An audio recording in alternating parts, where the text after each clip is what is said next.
ನಾನು ಈ ದಿನ ಕೆಲವು ಚಿತ್ರಗಳನ್ನು ಅಲ್ಲಿ ಬೋರ್ಡ್ ಮೇಲೆ ಬರೀತೀನಿ. ಆ ಚಿತ್ರಗಳನ್ನು ಬರೆದ್ಬಿಟ್ಟು ನಿಮಗೆ ಆಮೇಲೆ ಏನು ಮಾಡಬೇಕು ಅಂತ ಹೇಳ್ತೀನಿ. ಫಸ್ಟ್ ಚಿತ್ರ ಬರೀತೀನಿ ನೋಡಿ. ಮೊದಲು ಒಂದು ವೃತ್ತ ಹಾಕ್ತಾ ಇದ್ದೀನಿ, ಆಮೇಲೆ ಒಂದು ತ್ರಿಭುಜ ಹಾಕ್ತಾ ಇದ್ದೀನಿ, ಆಮೇಲೆ ಒಂದು ಚೌಕ ಹಾಕ್ತಾ ಇದ್ದೀನಿ, ಆಮೇಲೆ ಒಂದು ಆಯತ ಹಾಕ್ತಾ ಇದ್ದೀನಿ, ಆಮೇಲೆ ಒಂದು ಸಿಲಿಂಡರ್ ಹಾಕ್ತಾ ಇದ್ದೀನಿ, ನಂತರ ಗೋಪುರ ಹಾಕ್ತೀನಿ, ನಂತರ ಒಂದು ಪಂಚಭುಜ ಹಾಕ್ತೀನಿ,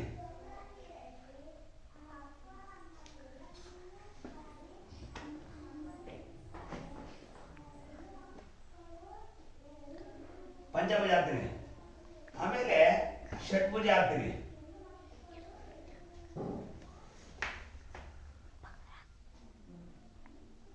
ಆಮೇಲೆ 1 2 3 4 5 6 7 8 ಅಷ್ಟಭುಜ ಹಾಕ್ತೀನಿ,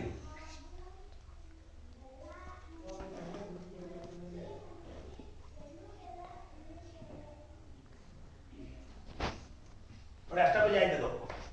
ಒಟ್ಟು 1 2 3 4 5 6 7 8 9 ಚಿತ್ರಗಳನ್ನ ಇಲ್ಲಿ ಬಿಟ್ಟಿದ್ದೀನಿ. ಈಗ ನೀವು ಏನ್ ಮಾಡ್ಬೇಕಪ್ಪ ಅಂತಂದ್ರೆ, ನೀವು ಯಾವ ಚಿತ್ರ ನೋಡ್ತೀರಿ ಆ ಚಿತ್ರಕ್ಕೆ ಚಪ್ಪಾಳೆ ಬಡಿಬೇಕು. ಆದ್ರೆ ಆ ಚಪ್ಪಾಳೆ ಎಷ್ಟೆಷ್ಟು ಬಾರಿ ಬಡಿಬೇಕು ಅಂತ ನಾನು ನಿಮ್ಗೆ ಹೇಳ್ಬೇಕಾಗುತ್ತೆ. ಇಲ್ಲೇನು ಅಂದ್ರೆ ವೃತ್ತ ಮುಟ್ಟಾಗ ಒಂದು ಚಪ್ಪಾಳೆ ಬಡಿಬೇಕು, ತ್ರಿಭುಜ ಮುಟ್ಟಿದ್ರ 2 ಚಪ್ಪಾಳೆ ಬಡಿಬೇಕು, ಚೌಕ ಮುಟ್ಟಿದ್ರೆ 3 ಚಪ್ಪಾಳೆ ಬಡಿಬೇಕು, ಆಯತ ಮುಟ್ಟಿದ್ರೆ 4 ಚಪ್ಪಾಳೆ ಬಡಿಬೇಕು, ಸಿಲಿಂಡರ್ ಮುಟ್ಟಿದ್ರೆ 5 ಚಪ್ಪಾಳೆ, ಗೋಪುರ ಮುಟ್ಟಿದ್ರೆ 6 ಚಪ್ಪಾಳೆ, ಪಂಚಭುಜ ಮುಟ್ಟಿದ್ರೆ 7 ಚಪ್ಪಾಳೆ, ಷಟ್ಭುಜ ಮುಟ್ಟಿದ್ರೆ 8 ಚಪ್ಪಾಳೆ, ಅಷ್ಟಭುಜ ಮುಟ್ಟಿದ್ರೆ 9 ಚಪ್ಪಾಳೆಗಳನ್ನ ನೀವು ಬಡಿಬೇಕಾಗುತ್ತೆ. ಈಗ ಅರ್ಥ ಆಗ್ತಾ ಇದೆ ನನ್ನ ಈ ಚಟುವಟಿಕೆ ಏನು ಅಂತ? ಸೊ ಈಗ ಒಬ್ಬೊಬ್ಬರಾಗಿ ಬಂದು ನೀವು ಯಾವ ಚಿತ್ರ ಬಿಟ್ಟು ಅಷ್ಟು ಚಪ್ಪಾಳೆ ಬಡಿ. ಉದಾಹರಣೆ ತೋರಿಸ್ತೀನಿ ನೋಡಿ. ಈಗ ನಾನು ಈ ಉದಾಹರಣೆಗೆ ಇದು ಬಿಡ್ತೀನಿ ನೋಡಿ. ಈಗ ಇದು ಪಂಚಭುಜ. ಪಂಚ ಅಂದ್ರೆ ಎಷ್ಟು? 5 ಅಲ್ವಾ? ಅದಿಷ್ಟ ತಿಳ್ಕೊಳ್ಳಿ. 1 2 3 4 5 6 7 ಇದು ಎಷ್ಟಿದೆ ಚಿತ್ರ? ಇದು 1 2 3 4 5 6 7 ಈ ತರ ನೀವು ಎಣಿಸ್ಕೊಳ್ಳಿ. ಬೇಕಾದ್ರೆ ಸಂಖ್ಯೆ ಬರ್ತಿರ್ತೀನಿ. 1 2 3 4 5 6 7 8 9 ಇಲ್ಲಿ ಸಂಖ್ಯೆಗಳನ್ನು ಬರ್ತಿದ್ದೀನಿ, ಅದರ ಕಡೆ ಚಿತ್ರಗಳನ್ನು ಬರ್ತಿದ್ದೀನಿ. ಆ ಚಿತ್ರ ನೋಡ್ಕೊಂಡು ಆ ಸಂಖ್ಯೆಗೆ ಅನುಗುಣವಾಗಿ ನೀವು ಚಪ್ಪಾಳೆಗಳನ್ನ ಹೊಡಬೇಕಾಗುತ್ತೆ. ಸೊ ಈಗ ಮೊದಲು ಒಬ್ಬ ಕರೆಯೋಣ. ಪ್ರಣವ್ ಪಾಪ, ನಿನ್ಗೆ ಇಷ್ಟ ಆಗೋದು ಚಿತ್ರ ಬಿಡಬೇಕು, ಮುಟ್ಟಿ ಅಷ್ಟು ಚಪ್ಪಾಳೆ ಹೊಡೆಯೋದು. ಪ್ರಣವ್ ಈ ಕಡೆ ತಿರುಗು, ಈ ಕಡೆ ತಿರುಗು. Very good, fine. ಆಯತ ಕೊಡ್ತಾ 4 ಚಿತ್ರ 4 ಚಪ್ಪಾಳೆ ಹೊಡೆಯೋದು. Good, fine. ಈ ಕಡೆ ತಿರ್ಕೊಂಡು ಚಪ್ಪಾಳೆ ಹಾಕ್ರಿ. ವರ್ಷ ಬಾ ನೀನು.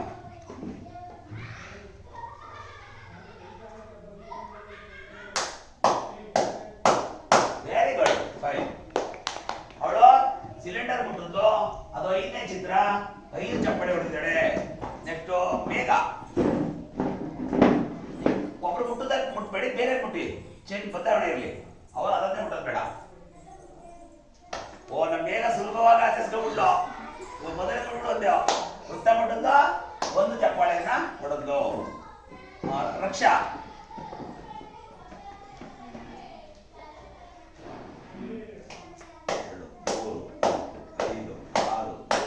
ಸೊ ಇಲ್ಲಿ ಪಂಚಭುಜ ಇತ್ತು, ಅದು 8ನೇ ಚಿತ್ರ 7ನೇ ಚಿತ್ರ, ಹಾಗಾಗಿ 7 ಚಪ್ಪಾಳೆ ಬಿಡೋದು. ಸೊ ಈಗ ರಾಘವೇಂದ್ರ, ನಿಮ್ಗೆ ಯಾವ್ದಾಗುತ್ತೆ ಅದು ನೋಡ್ಕೊಳ್ಳಿ. 9ನೇ ಚಿತ್ರ ಬಿಟ್ಟಿದ್ದಾನೆ. 2 3 very good, fine. Next Mounesh, ನಿಮ್ಗೆ ಯಾವ್ದಾಗುತ್ತೆ ಅಂತ ಬಿಟ್ಟು ಏನು ತೊಂದರೆ ಇಲ್ಲ. ಯಾವ್ದಾಗುತ್ತೆ ಅಂತ ಬಿಟ್ಬಿಟ್ಟು ಅಷ್ಟು ಚಪ್ಪಾಳೆ ಹೊಡಿಬೇಕು. ಫೈನ್. ಅವನು 3ನೇ ಚಿತ್ರ ಬಿಟ್ಟಿದ್ದಾನೆ, 3 ಚಪ್ಪಾಳೆ ಹೊಡೆದಿದ್ದಾನೆ.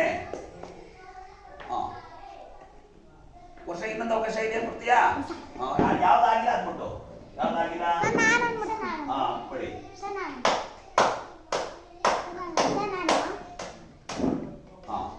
ಬಾ ಪ್ರಣವ್, ಎಲ್ಲರೂ ಅವಕಾಶ ಕೊಡ್ತೀನಿ. ಆಯ್ತು, ಆಗಿತ್ತು, ಇನ್ನೊಂದ್ಸರಿ ಮಾಡ್ತಾ ಇದ್ದೀನಿ.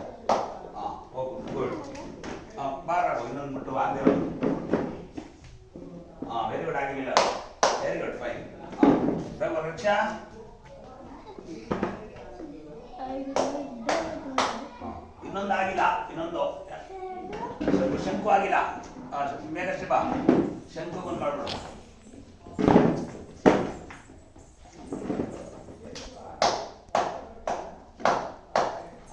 ಈ ಚಟುವಟಿಕೆಯಿಂದ ನಾವೇನು ಚೆನ್ನಾಗಿ ಕಲ್ತ್ಕೊಂಡಂಗಾಯ್ತು?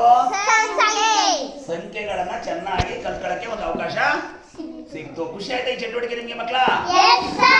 ಈ ಚಟುವಟಿಕೆ ಏನೇನು ಕಲ್ತ್ಕೊಂಡಂಗಾಯ್ತು? ವೃತ್ತ, ತ್ರಿಭುಜ, ಚೌಕ, ಆಯತ, ಸಿಲಿಂಡರ್, ಶಂಕು, ಪಂಚಭುಜ, ಪಂಚಭುಜ, ಷಡ್ಭುಜ, ಅಷ್ಟಭುಜ. ಅಷ್ಟಭುಜ. ಅಷ್ಟ ಅಂದ್ರೆ ಎಷ್ಟು ಹೇಳಿ? 8 ಭುಜ. 8 ಭುಜ 1 2 3 4 5 6 7 8 ಭುಜ. ಷಡ್ಭುಜ ಅಂದ್ರೆ 6 ಭುಜ ಇರುತ್ತೆ. 1 2 3 4 5 6 ಭುಜ ಇರುತ್ತೆ. ಪಂಚಭುಜ ಅಂದ್ರೆ 5 ಭುಜ ಇರುತ್ತೆ. ಪಂಚ ಅಂದ್ರೆ ಎಷ್ಟು ಮಕ್ಕಳ? 5. 1 2 3 4 5 ಭುಜ ಇರುತ್ತೆ. ಸೊ ಇದ್ರಲ್ಲಿ ಇನ್ನೆಲ್ಲ ಗೊತ್ತಲ್ಲ. ಆಯತ ಅಂದ್ರೆ 4 ಮೂಲೆ ಇರುತ್ತೆ, ಉದ್ದ ಜಾಸ್ತಿ ಇರುತ್ತೆ, ಅಗಲ ಕಡಿಮೆ ಇರುತ್ತೆ. ಚೌಕ ಅಂದ್ರೆ 4 ಮೂಲೆನೇ ಇರುತ್ತೆ, ಆದ್ರೆ ಎಲ್ಲಾ ಕಡೆನೂ ಸಮ ಇರುತ್ತೆ. ತ್ರಿಭುಜ ಅಂದ್ರೆ 3 ಕೋನಗಳಿರ್ತವೆ. ಮತ್ತೆ ವೃತ್ತ ಅಂದ್ರೆ ರೌಂಡ್ ಇರುತ್ತೆ, ದುಡ್ಡಾಕಾರವಾಗಿರುತ್ತೆ. ಸೊ ಇದರಿಂದ ನೀವು ಸಂಖ್ಯೆಗಳನ್ನ ಚೆನ್ನಾಗಿ ಕಲೀಲಿಕ್ಕೆ ಸುಲಭ ಆಯ್ತು. ಮತ್ತೆ ಇದರಿಂದ ಆಮೇಲೆ ಆ ಚಿತ್ರ ಮುಟ್ಟಾಗ ನಿಮ್ಮ ಮನಸ್ಸಲ್ಲಿ ಎಲ್ಲಿತ್ತು, ಈ ಚಿತ್ರಕ್ಕೆ ಇದು ಎಷ್ಟೇ ಚಿತ್ರ, ಎಷ್ಟು ಚಪ್ಪಾಳೆ ಹೊಡಿಬೇಕು ಅಂತ ನೀವು ಪ್ಲಾನ್ ಮಾಡ್ಕೊಂಡು ಯೋಚನೆ ಮಾಡ್ಕೊಂಡು ಬಡಿತಾ ಇದ್ರಿ ಅಲ್ವಾ? ಸೊ ಖುಷಿ ಆಯ್ತಾ ನಿಮ್ಗೆ? Thank you.